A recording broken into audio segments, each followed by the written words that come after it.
Hello बेरोजगार party. इस video में हम बात करेंगे यूपीएसआई के मेडिकल से रिलेटेड। मेरा कल मेडिकल था और आज चरित्र सत्यापन जो भी सर्टिफिकेट शपथ पत्र वो सब बनवाए, वो सब आज सबमिट किए गए। और जो आपकी एकेडमिक है मार्कशीट और जो कास्ट सर्टिफिकेट और डोमिसाइल और आधार कार्ड वगैरह, इनका फोटोस्टेट का एक सेट उन्होंने जमा किया। तो वो सब एक्सपीरियंस मैं इसमें शेयर करना चाहूँगी कि क्या क्या प्रोसेस थी, क्या क्या डॉक्टर ने किया, क्या क्या पूछा, क्या क्या हुआ वहाँ पे। तो उससे मुझे लगता है कि आपको काफ़ी जानकारी मिलेगी कि क्या प्रोसेस होती है। काफ़ी बच्चों को काफ़ी घबराहट होती है कि पता नहीं क्या होगा। तो चलिए स्टार्ट करते हैं। वहाँ पे जो भी आपका लेटर है वो लेके जाना, और आधार कार्ड वगैरह और वो सारे डॉक्यूमेंट्स तो आप लेके ही जाओगे। जो भी ओरिजिनल डॉक्यूमेंट्स हैं एकेडमिक और जो भी आधार कार्ड वगैरह, तो वो वहाँ पे बाहर चेक कर लेंगे और फिर आपको अंदर भेज देंगे। फिर आप वहाँ जहाँ मेडिकल का सेक्शन है वहाँ पे जाओगे, बाहर आपको बिठा दिया जाएगा।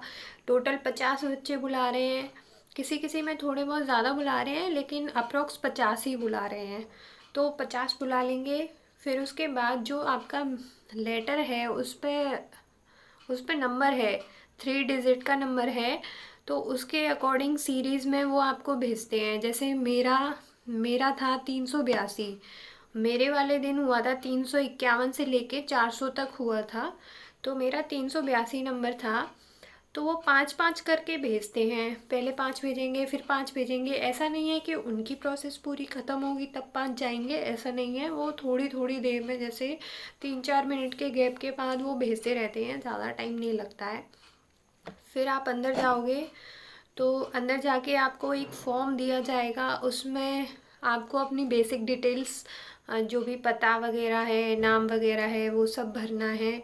जो भी प्रोसेस है, आपका थंब लगवाएंगे, साइन करवाएंगे और एक फ़ोटो लगाना होगा।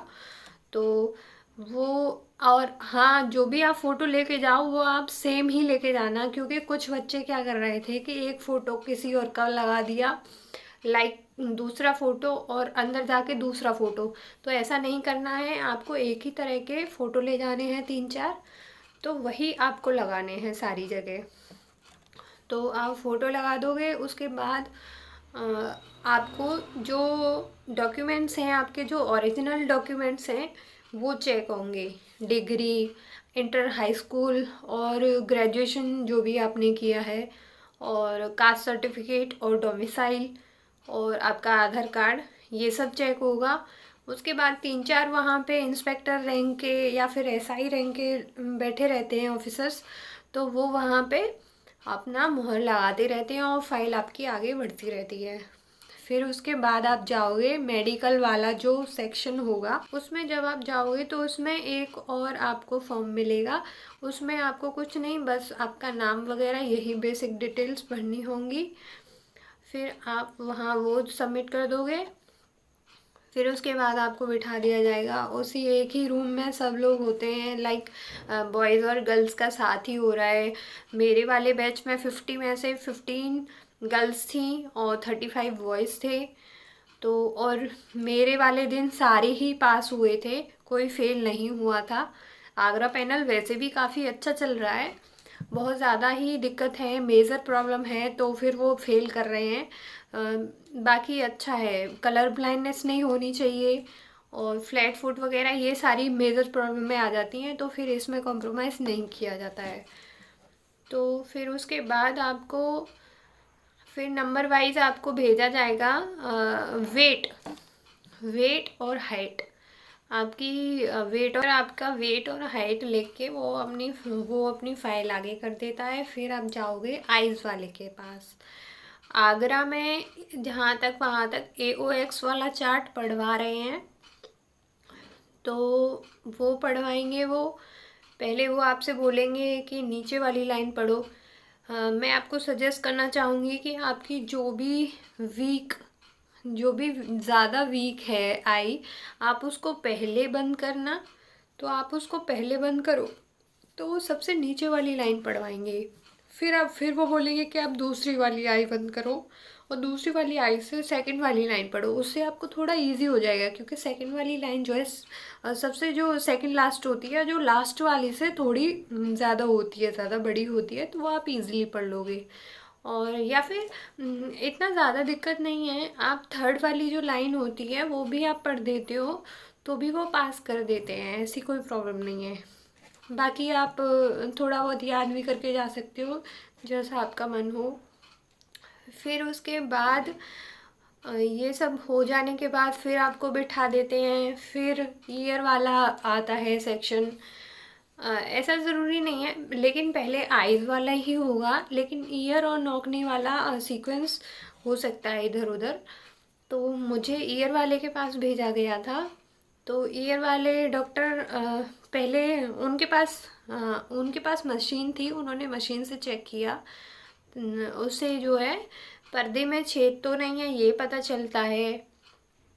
और फिर वो चेक करने के बाद उनके पास इंस्ट्रूमेंट होता है एक, वो इंस्ट्रूमेंट से आपकी हियरिंग कैपेसिटी चेक करते हैं। तो वो उसको वाइब्रेट करते हैं, फिर वो पहले आपके यहाँ लगाएंगे और फिर ये कान के पीछे जो बोन है वहाँ पे लगाएंगे। तो वो फिर पूछेगी कि कौन सी वाली आवाज़ ज़्यादा थी। तो जहाँ तक वहाँ तक मैंने डॉक्टर से भी कंसल्ट किया था, जैसा कि आपने देखा होगा मेरे कॉटन लगा हुआ है क्योंकि मैंने कान साफ़ करवाया था। तो उसने भी मुझे बोला था कि आप जो है ये जो कान के पास वाली आवाज़ होती है ये ज़्यादा बताना, पीछे वाली कम होती है।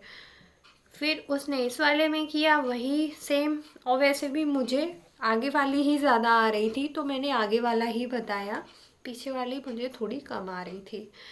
तो और फिर उसके बाद उन्होंने उसको वाइब्रेट किया, यहाँ पे लगाया। फिर उन्होंने पूछा कौन से कान में ज़्यादा आ रही है, तो फिर मैंने बोला दोनों में बराबर आ रही है। फिर उन्होंने वाइब्रेट किया, उन्होंने यहाँ पे लगाया उसको। इंस्ट्रूमेंट होता है लाइक ऐसे होता है और फिर दो उसमें ऐसे होते हैं, तो वो जो दो होते हैं वो वाइब्रेट करते हैं और नीचे तक वो आता है, तो वो उसको नीचे से लगाते हैं। तो फिर वो पूछते हैं कि किस वाले कान में कौन सी आवाज़ ज़्यादा आ रही है। तो फिर मैंने बोला दोनों में बराबर आ रही है। पता नहीं उन्हें मेरे पे शक हो गया कि ये शायद कंसल्ट करके आई है या फिर क्या, क्योंकि मैं सारे जवाब एक ही बार में सही सही दे रही थी। और भी बच्चे थे जो ये बोल रहे थे कि नहीं सर पीछे वाली ज़्यादा आ रही है, तो वो उनको दो बार तीसरी बार ऐसे सुना रहे थे। तो फिर उन्होंने क्या किया कि एक बार और वाइब्रेट किया और मेरे थोड़ा सा इधर लगाया, उन्होंने बीच में नहीं लगाया, थोड़ा सा इधर लगाया। तो फिर उन्होंने लगाया, फिर उन्होंने पूछा कौन सी आवाज़ ज़्यादा है। तो मैं अच्छे से डिफरेंशिएट नहीं कर पाई थी, तो मैंने उनसे बोला सर आप दोबारा लगा दीजिए। तो फिर उन्होंने दोबारा लगाया, फिर दोबारा उन्होंने लगाया। तो मैंने कहा सर इसमें थोड़ी ज़्यादा आ रही है, इसमें थोड़ी सी कम आ रही है कंपैरेटिवली। तो फिर उन्होंने बोला ठीक है आप जाइए। और जो कान वाले डॉक्टर हैं आप उनके पास जाओगे तो उससे पहले वो क्या करवाते हैं, वो रिलैक्स मोड में करवाते हैं आपको। आपसे बोलेंगे कि आप अपने हाथ फैला लो, पूरी तरह से हाथ फैलवा के और आंखें बंद करके थोड़ी देर खड़े हो जाओ, लाइक 2-3 सेकंड। तो उससे शायद वो रिलैक्स वाले मोड में पहुंचाना चाहते हैं, जैसा मुझे लगा, क्योंकि 2-3 लड़के थे जो बहुत ज़्यादा हाइपर हो गए थे, मतलब घबरा रहे थे, उनका बैलेंस नहीं बन पा रहा था। तो उन्होंने उनसे पहले ये करवाया तो वो ऐसे ऐसे आंखें कर रहे थे। तो उन्होंने बोला कि थोड़ी देर बिस्किट खा लीजिए या फिर आप जो है थोड़ी देर बैठ लीजिए, लेकिन थोड़ा रिलैक्स मोड में हो जाइए। तब उन्होंने उसको हियरिंग कैपेसिटी जो भी था उनका टेस्ट वो कंप्लीट किया। और कान वाले डॉक्टर ने वो भी पढ़वाया था, फा फा फी फी फू फे ऐसे करके उनके पास चार्ट लिखा हुआ था कॉपी में, उन्होंने वो पूरा पढ़वाया। 4-5 लाइन मेरे से पढ़वाई थी, वो भी 2 बार पढ़वाई थी। और जो आई वाले डॉक्टर थे उन्होंने पहले वो पढ़वाया था, और फिर उसके बाद आई वाले डॉक्टर ने एक छोटे छोटे उसमें उन्होंने पास वाली नज़र को चेक करने के लिए किया होगा, छोटे छोटे उसमें लिखा था भोपाल, कर्नाटका, कश्मीर, ये 3 चीज़ें लिखी थी। उन्होंने वो तीनों पढ़वाई, वो मैंने पढ़ दिया। फिर उसके बाद उन्होंने जो कलर ब्लाइंडनेस वाली कॉपी थी वो निकाली, वो इतनी जल्दी जल्दी कर रहे थे उसको। उसमें बोल रहे थे बताओ इसमें क्या लिखा है। उसमें डिजिट लिखी हुई थी, नंबर लिखे हुए थे 21 26। तो फिर ये बताया, फिर उसमें वो बने हुए थे लाइक जिगजैग टाइप से बना हुआ था। उन्होंने बोला कि इस पे उंगली फिरा के बताओ कि क्या है, कहाँ से क्या जा रहा है। तो फिर मैंने वो भी कर दिया। तो वो बहुत जल्दी कर रहे थे, तो फिर मैं एक में ऐसे हो गई, तो उन्होंने वो भी कैच कर लिया माइक्रो सेकंड में। तो फिर उन्होंने वही कॉपी, वही वाला पेज दोबारा से निकाला और फिर उस पर भी फिरवाई मेरी उंगली। तो फिर उन्होंने देखा तो फिर पास कर दिया। ऐसे हुआ ईयर और आईज का। और फिर उसके बाद हुआ था नौकनी। नौकनी में ये था कि आपको यहाँ तक अपने ऊपर नौकनी दिखाना होता है, तो घुटने से ऊपर आपको करवा देते हैं आपका जो भी पेंट वगैरह होता है।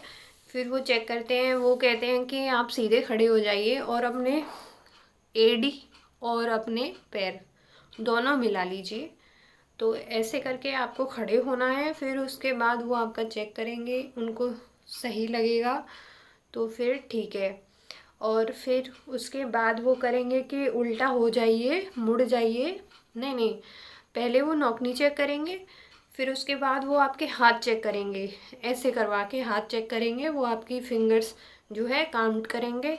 और फिर ऐसे करवाएंगे, ऐसे अंगूठे चलवाएंगे, और फिर ऐसे ऐसे करवाएंगे, और फिर ऐसे करके ऐसे ऐसे करवाएंगे कि आपके हाथ वाथ पूरे सही हैं कि नहीं है।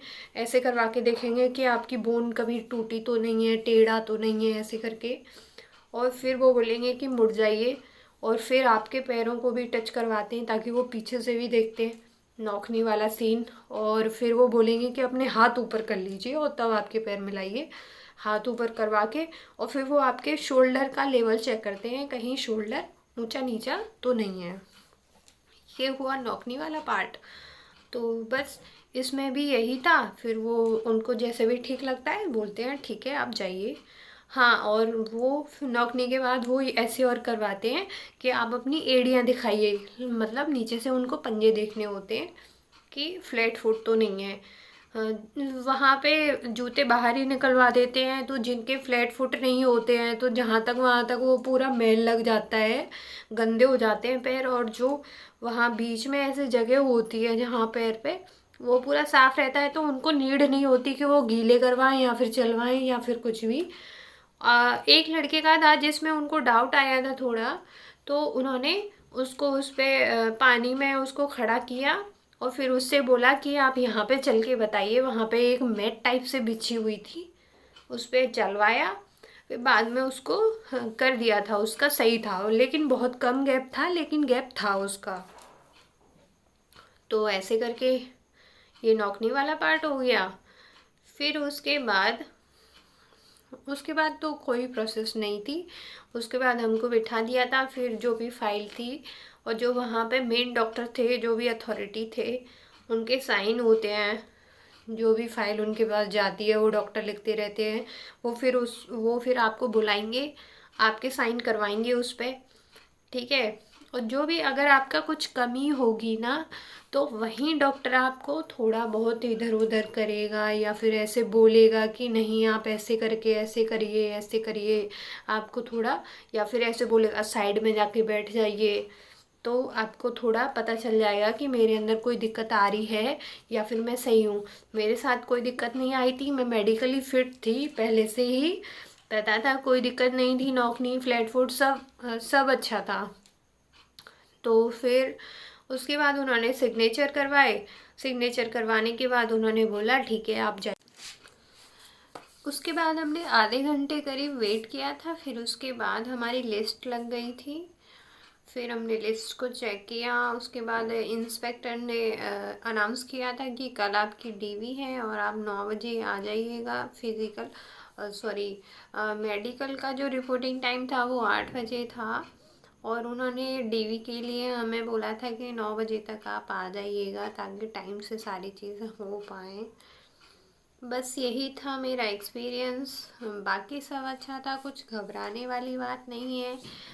इजी होता है, ज़्यादा दिक्कत नहीं आती है। किसी को मेजर प्रॉब्लम है तो ही दिक्कत आती है। कान वाली बात है तो आपके कान में अगर ज़्यादा ही वैक्स है तो ही आप निकलवाइए। जैसे कि मेरे कान में ज़्यादा था, मेरा कान पूरा ब्लॉक हो गया था, तो मैंने 22 तारीख को अपना कान साफ करवा लिया था। मेरा 28 को था तो 6 दिन थे मेरे पास। जो कान थोड़ा जब साफ़ होता है तो थोड़ी बहुत स्किन रेडनेस आ जाती है या फिर स्किन निकल जाती है, तो उसके लिए स्वेलिंग टाइप से अगर कुछ आती है तो वो आपकी मेडिसिन से थोड़ी रिकवर हो जाए। तो मेरे पास 6 दिन का टाइम था, इसलिए मैंने उसको करवा लिया था, रिस्क नहीं लिया था। तो वो पर्सन टू पर्सन डिपेंड करता है। थोड़ा बहुत वैक्स है तो उसको करवाने की कोई नीड नहीं है। और पैनल जो है आपका, पैनल और इंडिविजुअल डिपेंड कर रहा है। कहीं कहीं दिक्कत दे रहे हैं, जैसे कि अलीगढ़ पैनल है, अलीगढ़ पैनल में दिक्कत आ रही है अगर कान साफ नहीं करवा के जा रहे हैं। मेरी एक फ्रेंड थी, उसको उसको भी उन्होंने दिक्कत दी है कान में। तो आप देख लीजिए, आगरा पैनल वैसे अच्छा चल रहा है। बाकी सबके लिए ऑल द बेस्ट। घबराने वाली बात नहीं है, बस आप वहाँ पे रिलैक्स मूड में रहिएगा ताकि डॉक्टरों को अपना अच्छे से वो प्रोसेस कर सकें और उनको कोई डाउट ना हो आप पर। और अगर किसी को आई में दिक्कत है तो वो अपना चार्ट याद करके जाए, और ताकि उससे ये है कि थोड़ा अंदाज़ा लगा रहता है, आप पढ़ लेते हैं तो फिर कोई दिक्कत नहीं आती है। बाकी बेस्ट ऑफ लक। हाँ, अभी तक तो हम बेरोजगार ही हैं, आगे देखते हैं, रोज़गार मिल ही जाएगा। आजकल ये है कि किसी ना किसी जॉब में जाना ज़रूरी है। अपनी ड्रीम जॉब नहीं मिलती है आपको तो ऐसा नहीं है कि किसी को भी ज्वाइन ना करो, पहले ज्वाइन कर लीजिए, फिर उसके लिए ट्राई करते रहिए। बाकी ऑल द बेस्ट।